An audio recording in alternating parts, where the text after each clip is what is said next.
With the NFL season only a few weeks away, I wanted to do a more updated predictions video. My last predictions video was early in the offseason, right after the draft. A lot of things have happened since, so I want to take that all into account while I'm making this prediction video. I will be picking every single game this NFL season, and in this video, we will be going out west to the NFC West for the last division I will be going over. We will be going in alphabetical order, starting with the Arizona Cardinals. I have them beating the Saints in week 1, beating the Panthers, losing to the 49ers, but beating the Seahawks and the Titans, and then going on the road, beating Indianapolis, but unfortunately, they lose to the Packers at home. Going into the bye, 4-2 looks pretty good. It could go even better. We'll see. I actually quite like the Cardinals this season, but the second half of their schedule is definitely a little bit more difficult. Have them losing to the Cowboys, Seahawks, but they come back, beat the 49ers and the Jaguars at home. They unfortunately lose to the Buccaneers, long travel time. I will usually favor the home team in those situations. But they do beat the Rams, division rivals. They lose to the Texans in Houston. Come back home, beat the Falcons at home. But last 2 weeks, away games against tough teams. Unfortunately, they're going to lose those. However, 9-8, very respectable record. I think the Cardinals are kind of one of those slept-on teams. And I actually think they do have a good shot at the playoffs this year. We'll see if Kyler Murray can be consistent this year. Marvin Harrison, if they can just get him the ball more, I think this offense would be more fun to watch. But I think they really improved their defense. I think their defense is going to keep him in a lot of games. We'll see if they can just feed Marvin Harrison the ball some more. You can definitely convince me that the Cardinals could be a 10-plus win team. I don't believe they are Super Bowl contenders, but playing for a playoff spot, I can 100% see that. Up next is the Los Angeles Rams, the more relevant Los Angeles team. And in week 1, they start off with a win in LA.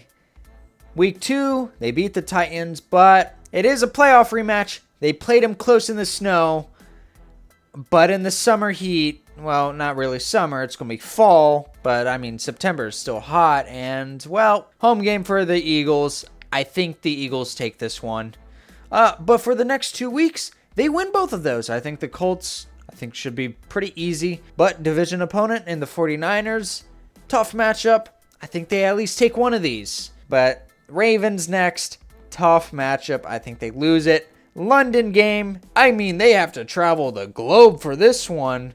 I'm going to favor the Jaguars in this one. Going into the bye, 4-3, solid overall. Maybe they can go 5-2, but I think 4-3 is a pretty good spot for them.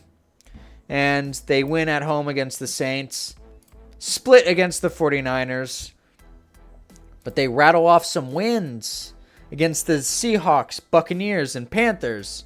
They lose to the Cardinals. Division games are tough. But they beat the Lions at home. They lose to Seattle and the Falcons. Pretty big upset in week 17. But they end off the season in week 18 with a win over the Cardinals. And that puts them at 10-7 overall. This is a pretty strong season. We'll see what's going on with Matthew Stafford, but he's a notoriously tough quarterback, so I do generally expect him to play unless the injury is worse than we think. The offense may not be as high-flying as you'd hope with those receivers, but I think he's going to be plenty productive if he's good enough to play. Hopefully he doesn't hurt his back so much he's out for the season. That would be honestly devastating for the Rams. If Matthew Stafford misses some significant time, the Rams could be sitting at like an 8-9 record, but with Matthew Stafford, I do expect 10-plus wins. Next up, we have the San Francisco 49ers coming off a brutal season that had a lot of injuries. And I think they're due for a bounce-back year in a big way. 2 straight road games to start the season. As you can see, I'm hovering over it because I'm giving them the win in week 1 and week 2. They beat the Cardinals at home, and they beat the Jaguars at home. They lose to the Rams here. They also lose to the Buccaneers. I think the Buccaneers are definitely a frisky team, but they beat the Falcons. They beat the Texans in Houston. They beat the Giants. They beat the Rams this time around. Unfortunately, lose to the Cardinals, but come back, beat the Panthers. I would be surprised if they lose this game. Same with the next week. Browns, I mean, I would be shocked if they lose these next two games. Going into the bye, strong record, 10-3. And it's pretty simple down the stretch. You got the Titans. They win that. They beat the Colts. They beat the Bears. And last game, Seattle. I think Seattle takes this. They're sitting at 13-4. Yes, there are some issues. The offensive line is kind of iffy, but I do expect improvements on the defense despite the talent they've lost. I think Robert Saleh will invigorate this defense, and they will play above their talent level, in my opinion. If Christian McCaffrey is able to stay healthy, this offense will be humming, even without any receivers. The receiver injuries are tough right now. This is probably one of the easiest schedules in the NFL, and the 49ers are still a good team. They were just wrecked by injury. 13-4 is kind of an upper level prediction, but just looking at the schedule, there's a lot of winnable games here. Sure, they could take some losses here and there. I mean, these final 4 games, in fact, the final 6-game stretch is a literal cupcake schedule. Like, a last place schedule does wonders for a team. And for the last team in the NFC West, we have the Seattle Seahawks, starting off with an L to the 49ers, and another loss to the Steelers. Tough road matchup, but beat the Saints at home. Lose to the Cardinals, unfortunately. They beat the Buccaneers. Lose to the Jaguars, again, tough road game. And Houston comes in, beats them at home. 2-5 is definitely not ideal going into the bye. You would like to be at least 3-4, 4-3. I'm just not super high on the Seahawks. They lose to the Commanders. They beat the Cardinals. They lose to the Rams. They lose to the Titans. Bit of a tough road game, and the Titans, they're going to win some games. Don't think the Seahawks are that much of a great team.